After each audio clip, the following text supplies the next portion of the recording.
या आपकी एक आवाज पर हम यहाँ पर आएंगे, या फिर किसी और प्रदेश में हमारी बहनों के साथ दुराचार होगा तो हम सब मिलके वहां पर जाएंगे।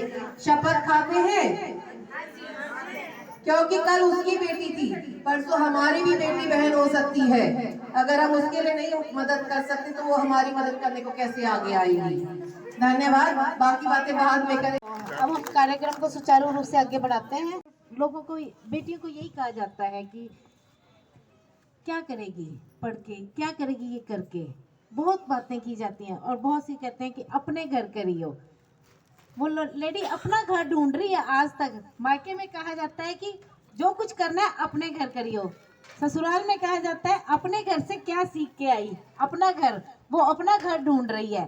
तो एक छोटी सी बात है लड़कियों के लिए, कुड़ियां चिड़ियां होंदियां ने, कुड़ियां चिड़ियां होंदियां ने, पर ਇਹਨਾਂ ਦੇ ਪਰ नहीं होंदे। ਇਹਨਾਂ ਦੇ पेके भी होंदे ने, ਇਹਨਾਂ ਦੇ सोहरे भी होंदे ने, पर ਇਹਨਾਂ ਦੇ घर नहीं होंदे। वो अपना घर ढूंढना है, हमने वो अपना घर अपनी मेहनत से बनाना है, अपने जुनून से बनाना है, अपने जोश से बनाना है। तो आज महिला सशक्तिकरण दिवस पे, महिला दिवस पे हम एक बात ठान के जाएंगी कि हमने अपना पहचान, अपना घर, अपना सम्मान पाना है।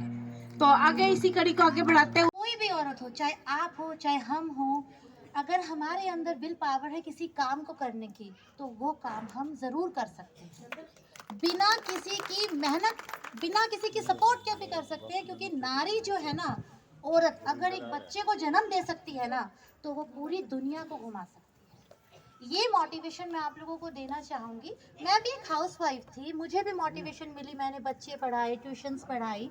जब मैं इनके पास आती थी, मैंने प्रेग्नेंट, मैं इनके पास आती थी तब मेरी कोख में एक छोटा सा नन्हा पल रहा था, मेरा बेटा।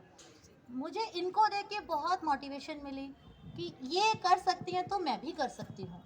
शिक्षा को चुनना, मेरे एजुकेशन डिपार्टमेंट में मेरे हस्बैंड ने मुझे बहुत सपोर्ट किया। जो मेरे हस्बैंड है योगेश जी, उन्होंने इतना सपोर्ट किया मुझे, ये मेरे लोग आइडल बने और उन्होंने मुझे सपोर्ट किया। मेरे ससुर जी ने सपोर्ट किया। मेरे को गवर्नमेंट जॉब भी मिली, लेकिन मैंने वो भी छोड़ दी, सिर्फ इसलिए कि मैं बच्चों को शिक्षा दूंगी और इतनी, मतलब एक तरह से बच्चों को ऐसा खड़ा करूंगी कि वो अपने दम पे खड़े हो सके। मेरी गुड़िया नहीं है, लेकिन मुझे गुड़िया की बहुत लालसा थी।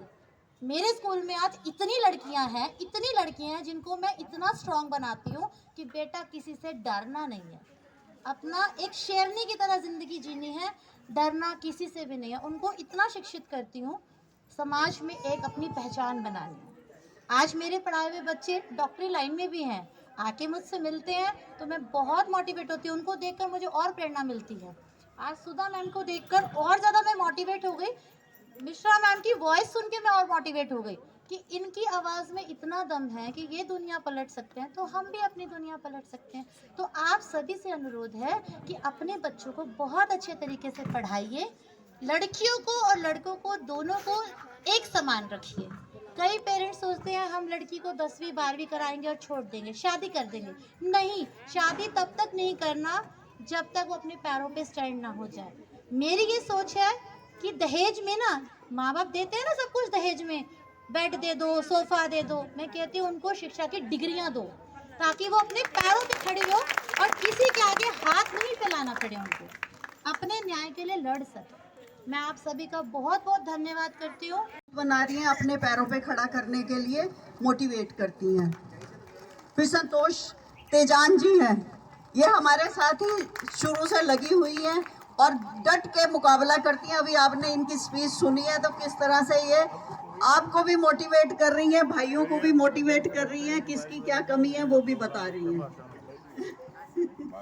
फिर संतोष गिल जी हैं, ये ब्लॉक प्रेसिडेंट है नीलोखेड़ी से, और इन्होंने पीछे अपना प्रोग्राम किया था, मैं इनको लेटर देने के लिए आई थी, बहुत अच्छा प्रोग्राम किया था। उसके बाद जन संदेश यात्रा शैलजा जी की हुई, उसमें भी इन्होंने प्रोग्राम किया और हम उसमें भी शामिल हुए।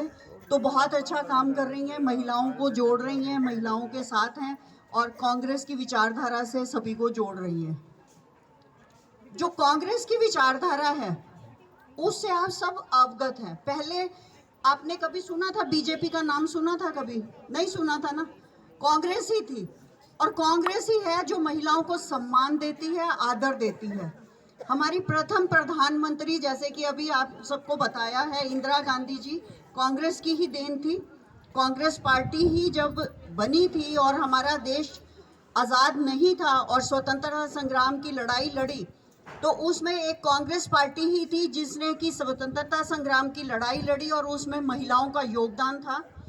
और जब हमारा संविधान बना उसमें भी कमेटी में महिलाएं थी, 17 महिलाएं थी जिन्होंने की संविधान में अपनी भागीदारी दी। तो ये बहुत बड़ी बात है कि महिलाएं जो है शुरू से ही कांग्रेस पार्टी जो है महिलाओं को आगे लेके आती है। फिर राजीव गांधी जी ने पंचायती राज में 33% पंचायती राज में आरक्षण दिया महिलाओं को, और महिलाएं जो हैं राजनीति में कदम रखा उन्होंने।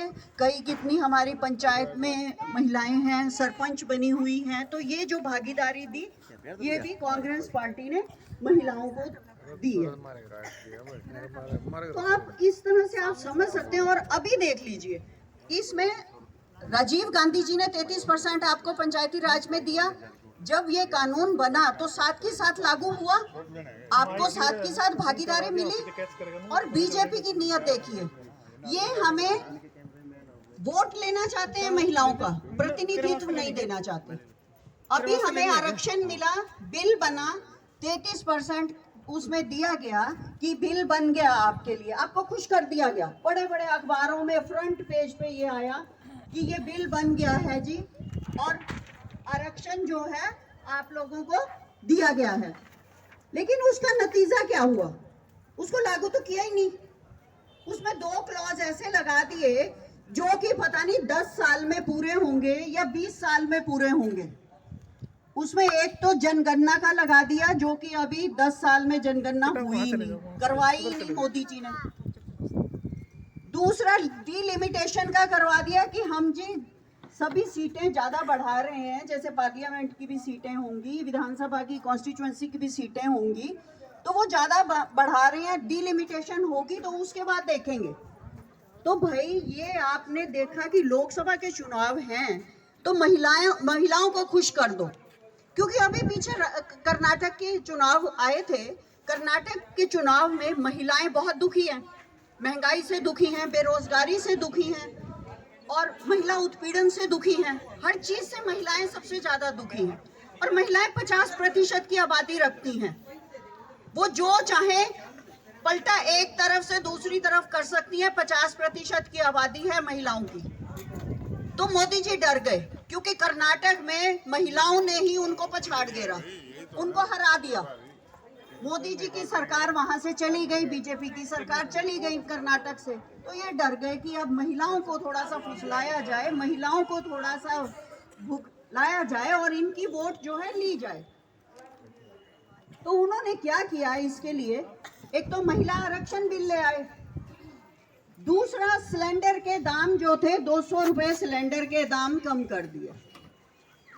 410 से 1150 रुपए जो सिलेंडर का दाम हुआ, उसके बाद आपको आपके वोट अब लोकसभा में लेने के लिए 200 रुपए कम कर दिए। क्या 200 रुपए का बढ़ाए थे उन्होंने? 410 था, अगर कम करना ही चाहते थे उतने ही कम करते।